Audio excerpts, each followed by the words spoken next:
Welcome back to Film Snob HQ. We're on the road to Doomsday. We're still in the middle of Phase 1 of the MCU, the second era of Marvel films, which is a shared era, because we've got the MCU Paramount stuff, which is going to lead into the Disney takeover at the end of the era.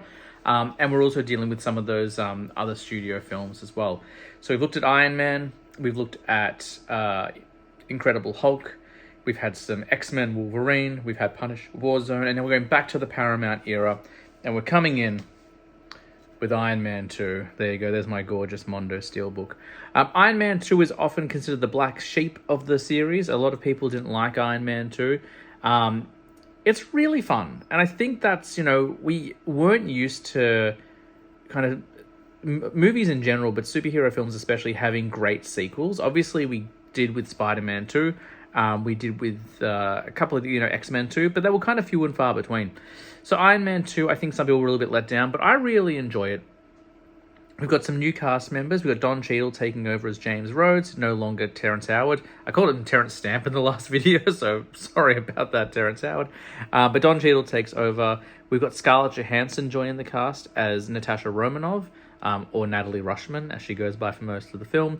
We've got Samuel L. Jackson returning in a slightly larger role. We've got Agent Coulson, and a very brief cameo from Kate Mara, who would go on to play Sue Storm in the Fantastic Four film from 2015. So in this film, Tony is still dealing with having shrapnel in his heart. And I keep forgetting about that storyline. It was a huge part of the original trilogy, but after Iron Man 3, it just wasn't a problem. So now he's burning through these arc reactors left and right. I think it's palladium, I think it's called, in his chest is causing an infection, and he's going to die because this chemical is invading his body, and he can't do anything about it. So he thinks he's going to die. He's starting to become a bit of an alcoholic. It's not really an alcoholic. They kind of adapted the demon in a bottle storyline, but really he just had one drunken party. And he's being hunted both by the American government, who want him to turn in the suit, saying that he is kind of like an enemy of America for not sharing his tech. And he's also been hunted down by Ivan Vanko, whose father worked with Tony's father, and becomes Whiplash, played by Mickey Rourke. I also want to mention Sam Rockwell, who's brilliant as Justin Hammer. Just every scene he's in, he steals. And that's why I like this film. It's not a bad movie. It's not as good as the first one, but the first one's perfect. This one's still a really good film. Mickey Rourke is really good as Whiplash. Sam Rockwell just chews the scenery and steals every scene he's in. And every time he calls Tony Anthony, it just drips with sarcasm and hate. It's so well done. Don Cheadle, I think, is a really good war machine, and we get a lot more of him coming up after this. And the world building is definitely there. So it's not just an Iron Man sequel. They're really laying down groundwork. And the film even ends with a tease for the Avengers. They talk about the Avengers initiative. And if you remember, at the end of Iron Man 2, they actually say that Tony Stark is not recommended to join. And if you're not familiar with this, it's because at the time, Robert Downey Jr. wasn't sure if he was going to keep working in these films.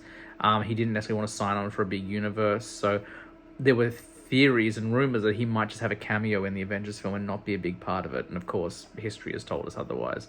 So there are a lot of new characters in here that we haven't really talked about. Do I think Black Widow, who has just been introduced, will she return in Avengers Doomsday or Secret Wars?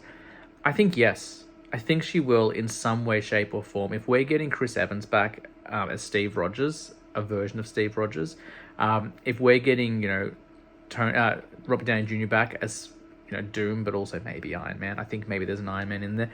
It would make sense for him to show up as well. So I think that, Scarlett Johansson, I think she'll show up. Don Cheadle, I think he's going to show up. I think we need Rhodey. We need the War Machine back. We need a flying iron suit. We haven't had a lot of those since Endgame. Do I think Samuel L. Jackson will show up? Probably, at least in a cameo or a very small role. Do I think Justin Hammer will show up? I would like him to return. I don't know if there's room in the cast for a character like that. And we haven't had Armor Wars. I don't know if we're going to get Armor Wars now, but I would like him to show up in some way, shape, or form. And Vanko, Mickey Rourke, probably not. I don't think there's room for Whiplash, but I'd welcome him back. I'd probably welcome back Obadiah Stane first, but I'd welcome him back.